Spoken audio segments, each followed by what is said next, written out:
dernier exercice qui a pour thème les suites. Alors, l'affirmation 1, donc là, c'est le piège classique, c'est le théorème de convergence monotone. Mais attention, une suite qui est décroissante et minorée, effectivement, de par 0, pardon, effectivement, elle converge, ça, il n'y a pas de souci. Mais attention, elle ne converge pas forcément vers 0. Elle converge vers une limite qui va être supérieure ou égale à 0. Donc, c'était faux.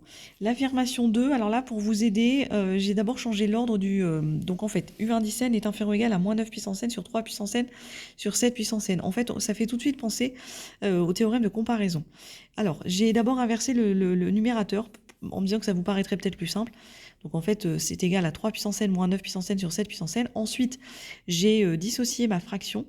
Et donc là, j'obtiens les fameux termes en puissance n. Sauf que 3 septièmes étant plus petit que 1, sa limite de 3 septièmes puissance n va tendre vers 0, alors que 9 septièmes est plus grand que 1. Donc ça va tendre vers plus l'infini.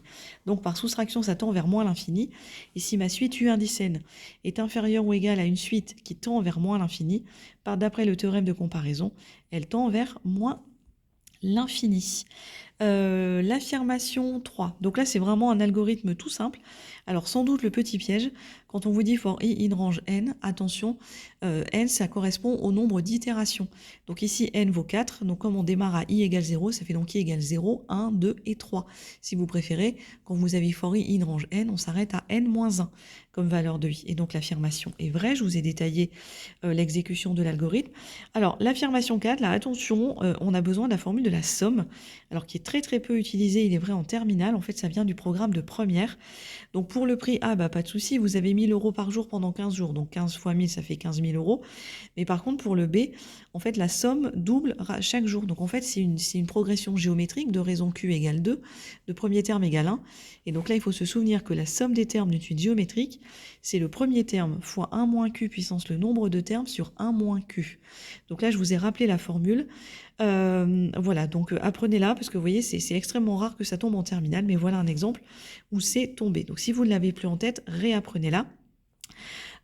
Concernant les suites arithmétiques, si jamais ça arrivait, donc là c'est le nombre de termes fois le premier terme plus le dernier terme divisé par 2. Donc n'hésitez pas à retourner voir vos cours de première. Enfin, l'affirmation 5, donc méthode classique, quand on me demande d'étudier un sens de variation. Donc j'ai étudié le signe de V indice n plus 1 moins V indice n. Donc là, il y a une petite relation de Chasles pour simplifier ma différence d'intégrale. Et ensuite, n est supérieur ou égal à 1. Donc en fait, vous êtes sur l'intervalle n plus 1. Mais comme n est supérieur ou égal à 1, cet intervalle, en fait, va commencer, si vous préférez, à 1. Et donc, le logarithme de x va forcément être supérieur ou égal à 0. Donc, par positivité de l'intégrale est supérieure à 0. Et donc, j'aboutis au résultat que ma suite est croissante. Donc, vous remarquez, il n'y a pas de QCM. Par contre, il y a un vrai faux. Mais dans le vrai faux, par contre, il faut impérativement que les réponses soient justifiées.